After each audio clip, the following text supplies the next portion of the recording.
do Evangelho, sede perfeitos. Instruções dos Espíritos. O dever. O dever é a obrigação moral da criatura para consigo mesmo, primeiro, e em seguida para com os outros. O dever é a lei da vida. Com ele, deparamos nas mais ínfimas particularidades, como nos atos mais elevados. Quero aqui falar apenas do dever moral, e não do dever que as profissões impõem.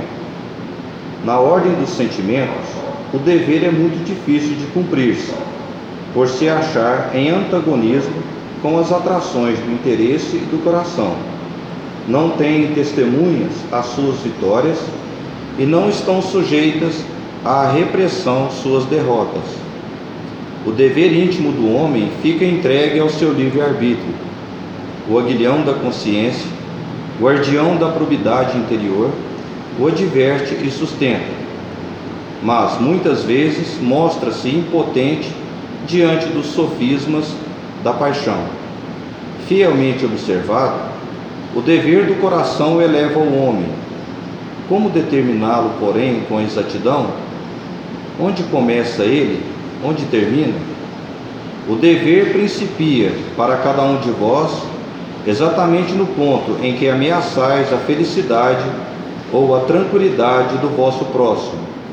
Acaba no limite que não desejais ninguém transponha com relação a vós.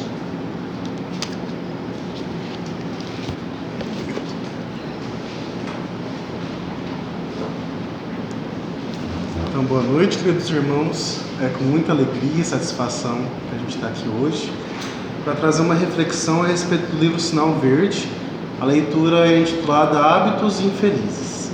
Eu busquei nas obras subsidiárias, encontrei no livro Pensamento e Vida de Emmanuel, também algo que fala sobre o hábito. A leitura chama-se Hábito. Inicialmente, eu gostaria de fazer um convite a todos vocês. Quando a gente busca a casa espírita, a gente buscando consolação, buscando esclarecimento, entendimento das nossas mazelas. E para isso, conforme a gente vai encontrando esclarecimento aqui na casa espírita, uma coisa fica bem clara para nós: a gente não tem o poder de modificar o outro. Por isso eu gostaria que vocês olhassem para vocês mesmos. Para a gente falar de hábito, a gente vai mexer em feridas internas, em questões internas que muitas vezes estão inconscientes. Então, por isso que eu peço para vocês, hoje nessa reflexão, permitam-se olhar para vocês. Aqui não tem espaço para a gente pensar que a vizinha poderia estar ouvindo essa leitura, que o meu filho poderia estar assistindo essa reflexão. Isso é um presente que a espiritualidade traz para cada um de nós que está presente hoje e para quem vai ter a oportunidade de ver o vídeo. Para a gente falar de hábitos, Emmanuel fala para a gente assim: hábito é uma esteira, que é como se fosse aquela máquina que a gente anda, que nos conduz de reflexos mentais acumulados. Reflexo é uma coisa que a gente encosta, tá quente, a gente tira a mão. A gente nem pensa para fazer. Então é um instinto, um reflexo mental acumulado que conduz a nós, induz a nossa rotina, ao nosso dia a dia. Então hábito é alguma coisa que foi construída ao longo de diversos momentos, diversas circunstâncias, e que a partir de certo momento se entranhou em nós, se naturalizou na nossa rotina, no nosso dia a dia. E aí eu trago um exemplo para vocês. Se no meu serviço eu estou acostumado a ter o horário de almoço todos os dias ao meio-dia, se em alguma circunstância eu sou promovido e meu horário de almoço agora é 2 horas da tarde, piorou, né? Mas é mais serviço e agora é 2 horas da tarde, eu falo para vocês que 12:30 eu já vou estar varado de fome, já vou estar com muita fome.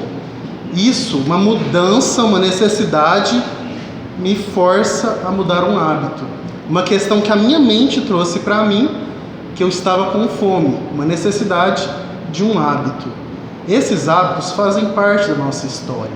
E por isso agora eu peço para vocês refletirem com vocês. Desde a nossa história, desde o homem primitivo, a gente foi exposto a questões de sobrevivência. A gente percebeu que precisava de acumular comida, de matar um animal e percebeu que a carne era nutritiva. A gente começou a guardar a carne do animal, sabendo que o dia de amanhã viria, a gente teria fome. A gente percebeu que colocar a carne no fogo era mais gostoso, mais apetitoso, apetecia melhor o nosso paladar. Então, aos poucos, a gente foi, por questões de sobrevivência, acumulando, tendo posses.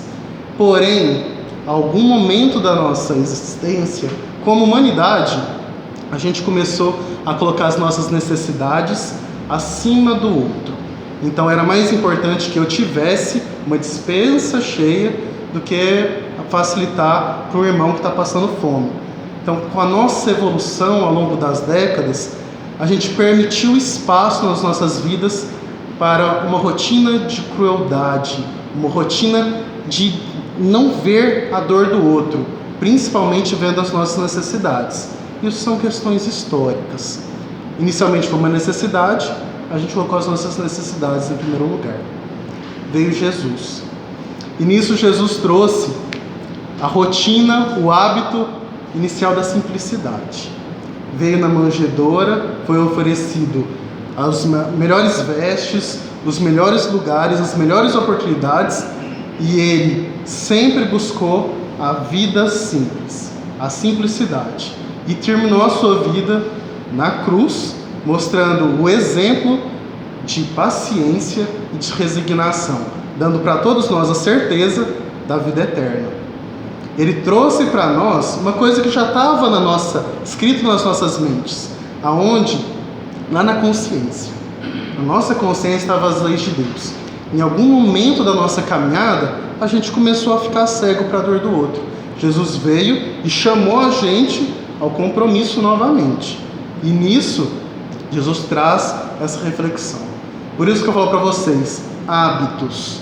Por que hoje nós temos situações de tristeza? Por que hoje a gente é infeliz? Por que hoje a gente é insatisfeito? Será porque a gente sempre está fazendo as mesmas coisas? Se lá atrás a gente pecou no orgulho, vaidade e egoísmo, hoje o que a gente tem feito das nossas vidas? Quais são as motivações das nossas atitudes? Eu falo para vocês que pequenas atitudes trazem certas felicidades ou infelicidades. E a leitura de hoje são hábitos infelizes. Hoje a leitura do Sinal Verde traz diversas frases que eu falo para vocês começarem a pensar no que vocês têm feito da vida. A primeira ele coloca assim: usar pornografia ou palavrões, ainda que estejam supostamente na moda. Falo gestos obscenos, exemplos no carro. Quando a gente está aprendendo a dirigir, ninguém nos ensina diretamente que quando alguém faz alguma irregularidade, a gente tem que xingar. Quando a gente começa a observar amigos e colegas que soltam filho da, ou chama entidades negativas no momento, né? E isso não foi nos ensinado, muitas vezes a gente vê isso. Na hora que a gente menos percebe, palavra é força. E a gente joga uma carga negativa que o primeiro a sujar é a nossa boca, o primeiro a sujar o nosso corpo. E se vocês ainda não acreditam em questões de energia, isso pode afetar, porque quem está fazendo irregularidade pode ser o nosso patrão, pode ser alguém que nos conhece, pode ser o nosso professor. E aí vai pensar assim, nossa, que boca suja. E isso pode trazer problemas para a gente. Então, olha a questão que isso traz, e muitas vezes a gente faz isso inconscientemente. E eu falo isso para vocês, são coisas da nossa rotina. E para a gente mudar a nossa rotina, exige um esforço. Se eu preciso agora almoçar 2 horas da tarde, é necessário que eu dome meu instinto de fome, ou que eu traga uma castanha para comer no meio da manhã, para ver se segura um pouquinho nossa fome. Ele continua. Comentar desfavoravelmente a situação de qualquer pessoa. Qual que é a necessidade de eu desprestigiar uma pessoa, diminuir uma pessoa? Isso vai me fazer sentir melhor? Porque se isso estiver fazendo você sentir melhor, você tem que rever as suas atitudes. Estender boatos e entretecer conversações negativas. Existe um comentário que é muito interessante, um raciocínio que é muito difundido no meio espírita, mas vem da filosofia, que a gente só deve comentar aquilo que passa por 3 crivos. Aquilo que é verdade. Então, se alguém vem e conta um boato pra gente, eu preciso saber se aquilo pelo menos é verdade. Se passou pelo crivo da verdade, eu posso continuar a pensar que eu posso passar para frente. Se aquilo é bom e se aquilo é útil. Então, se aquilo é útil para alguma coisa, às vezes eu só estou comentando para comentar, para gastar meu tempo. Agora, se aquilo é bom, se vai fazer alguma utilidade para alguém, isso a gente tem que começar a pensar. Tem um dizer que eu acho muito interessante, trago para vocês, que se a gente busca ser pessoas melhores, a gente tem que ver o que a gente comenta. Eu ouvi numa reunião de pessoas que estavam comentando sobre atitudes humanas, um dizer muito interessante. Pessoas comuns falam de pessoas. E aí eu falo para vocês, se reunir todo mundo do planeta numa grande festa, não vai ter assunto, porque todo mundo vai estar lá. Geralmente a gente fala de quem não está lá. Então assim, pessoas comuns falam de outras pessoas. Pessoas interessantes falam de coisas. E pessoas grandiosas falam de ideias. E aí o que a gente tem falado, o que tem a gente propagado a respeito daquilo que a gente pensa, que a gente busca. Falar aos gritos. Aí eu falo para vocês, e na hora que eu estou esbravejando, gritando, eu posso até estar certo antes de gritar. Na hora que eu gritei, eu já perdi a razão. Porque na hora que eu exalto, aquilo tem uma força, uma energia que acaba estragando o ambiente. Então, na hora que a gente está começando a falar aos gritos, por mais que você tenha razão, ali você está lesando todo o ambiente. Aplicar franqueza impiedosa a pretexto de honorificar a verdade. Aí a gente fala assim, verdade a qualquer custo. A gente tem que ver se aquilo lá está machucando outra pessoa. Muitas vezes a pessoa erra, não querendo errar, querendo acertar, porque não foi oferecido outros caminhos para aquela pessoa. Existem diversas formas de a gente falar a verdade para a pessoa.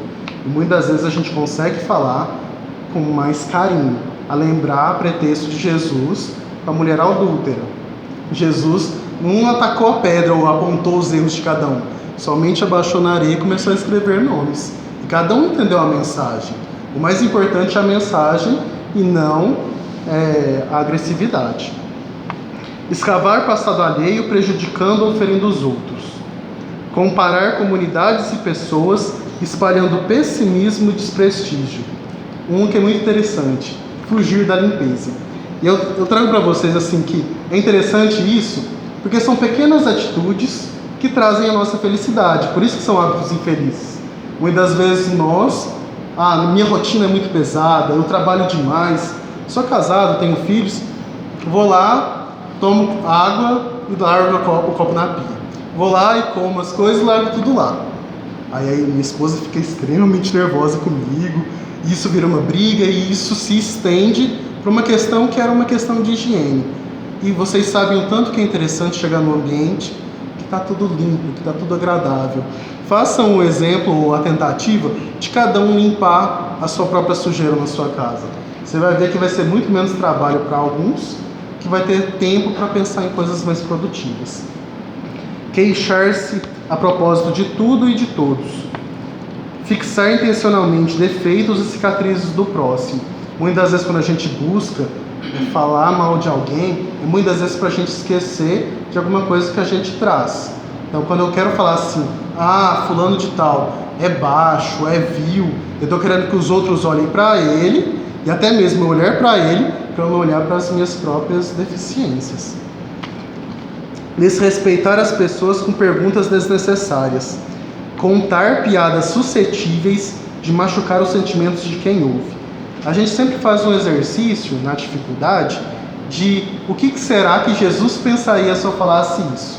Muitas vezes em rodas de amigos, a gente começa a soltar piadas ou dizeres que no fundo trazem um discurso de ódio, que trazem um discurso de preconceito. E eu não falo somente a questões de minorias, mas a gente deveria pensar muito no que a gente fala, no que a gente propaga.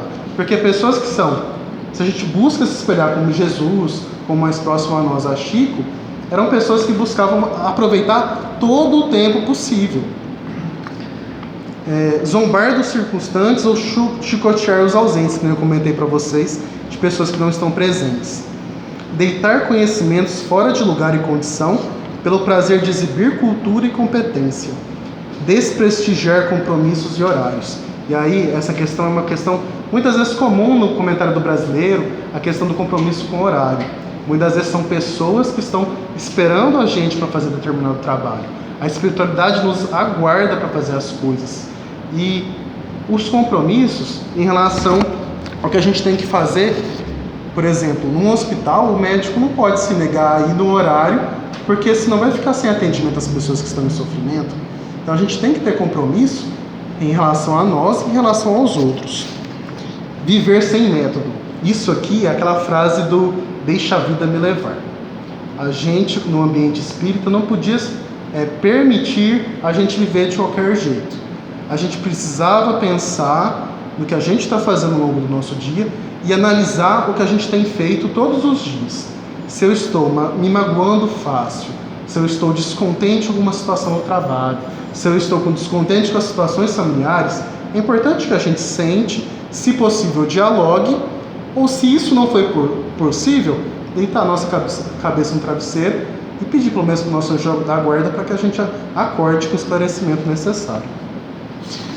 Ele continua: gastar mais do que se dispõe, não querer sofrer, exigir o bem sem trabalho, não saber aguentar injúrias ou críticas. Isso aqui é muito interessante porque as pessoas que são os nossos adversários são aquelas que nos apontam os nossos erros. Se a gente está aqui na Terra, principalmente para a gente buscar se melhorar, essas são as pessoas mais valiosas, as pessoas que nos trazem o nosso pior, porque é onde a gente sabe que tem que melhorar. Trazer amigos, trazer pessoas boas, nos fazem em períodos agradáveis. Isso é bom. Só que muitas vezes eles ficam com medo, com receio de mostrar aonde que a gente está pecando. Fugir de estudar. Deixar sempre para amanhã a obrigação que se pode cumprir hoje. Dramatizar doenças e dissabores. Discutir sem raciocinar. Condenar os que não possam pensar por nossa cabeça. Aceitar deveres e largá-los sem consideração nos ombros alheios. Aqui, convido a vocês, ao longo dos dias, ao longo da semana, pensar nos hábitos, porque nós fizemos compromissos antes de vir para cá. Muitas vezes a gente não escolhe ser administrador, contador, advogado lá em cima, não. A gente escolhe ser filho de fulana, irmão de ciclano, a gente escolhe principalmente os familiares. E esses familiares tem alguns que nos dão suporte e outros são inimigos que a gente precisa reatar laços. A gente vem, volta lá na desencarnação e fala: poxa, de novo eu perdi a oportunidade. Por poucas coisas motivadas por nosso orgulho, nossa vaidade, nosso egoísmo, que são novelas, assuntos de novelas repetidos, é sempre nossas falhas por orgulho, vaidade e egoísmo as principais, ou se não, filhas delas. Que a gente vem para cá, esquece todos os nossos compromissos e se ilude na matéria. E na hora que a gente chega a desencarnar, a gente se vem no ciclo de desilusão. Vem, encarna, ilude, vai, desencarna, desilude. E aí a gente vive um complexo de culpa e a gente não consegue alcançar a nossa felicidade. Aí vocês falam: nossa, ele está exagerando. São pequenas coisas, pequenas mudanças de hábitos que vai fazer a nossa felicidade no amanhã. E eu falo mais, são pequenas mudanças no hoje que vai trazer momentos de felicidade no hoje. Nossas condições dentro da nossa família, do nosso trabalho, da nossa vida em si, se tornem felizes porque a gente não trabalha para ser melhor. Claro que eu não posso escolher das coisas do passado, coisas que a gente tem que cumprir e expiar. Mas o próprio Evangelho nos fala que somente 5% delas, das atuais, são relacionadas ao nosso passado. E grande parte das coisas que a gente pode buscar para a nossa felicidade está no hoje. Hoje a gente tem um corpo saudável, na medida do possível, tem alimento, tem ferramentas aqui, e a gente pode buscar uma ferramenta primordial, que é o nosso contato de Deus, no meio do nosso anjo da guarda. Então que a gente possa refletir nas nossas atitudes, a gente possa deitar nossa cabeça no travesseiro, buscar humildemente, com humildade, olhar para a gente também com misericórdia, porque a gente aqui não é também o demônio, não é a pior pessoa do mundo. E a gente tem a oportunidade de hoje ser melhor. Então que a gente possa amanhã acordar com mais boa vontade, buscar aonde a gente pisar, poder ser ferramenta de Jesus na vida do outro e de transformação interna nossa.